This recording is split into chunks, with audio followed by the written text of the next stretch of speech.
या न्यूज बुलेटिनचे सहप्रायोजक आहेत गोकुळ.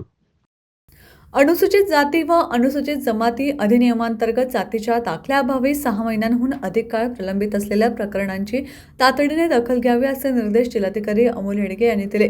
संबंधित उपविभागीय अधिकाऱ्यांशी समन्वय साधून अशा प्रकरणांमध्ये जातीचे दाखले त्वरित देण्याची कार्यवाही करावी असे त्यांनी स्पष्ट केले. जिल्हाधिकारी कार्यालयात आयोजित जिल्हा दक्षता व संनियंत्रण समितीच्या आढावा बैठकीत ते बोलत होते. यावेळी अतिरिक्त आयुक्त, पोलीस अधीक्षक नीरज कुमार गुप्ता व समाज कल्याण विभागाचे सहाय्यक आयुक्त सचिन साळे उपस्थित होते. पोलिसांकडे प्रलंबित असलेल्या 15 प्रकरणांचा व्हिडिओ कॉन्फरन्सिंगद्वारे आढावा घेऊन तातडीने कार्यवाही करण्याचे निर्देशही त्यांनी दिले. तसेच SC/ST अंतर्गत दाखल प्रकरणांमध्ये 60 दिवसात तपास पूर्ण करून दोषारोप पत्र सादर करण्यावर त्यांनी भर दिला. बैठकीत सहाय्यक आयुक्त सचिन साळे यांनी मागील बैठकीचे इतिवृत्त सादर केले. अधिनियमांतर्गत 10 पीडितांना अर्थसहाय्य देण्यात आल्याची माहिती देत प्रलंबित तपासाचा नियमित आढावा घेतला जाईल असं त्यांनी सांगितलं.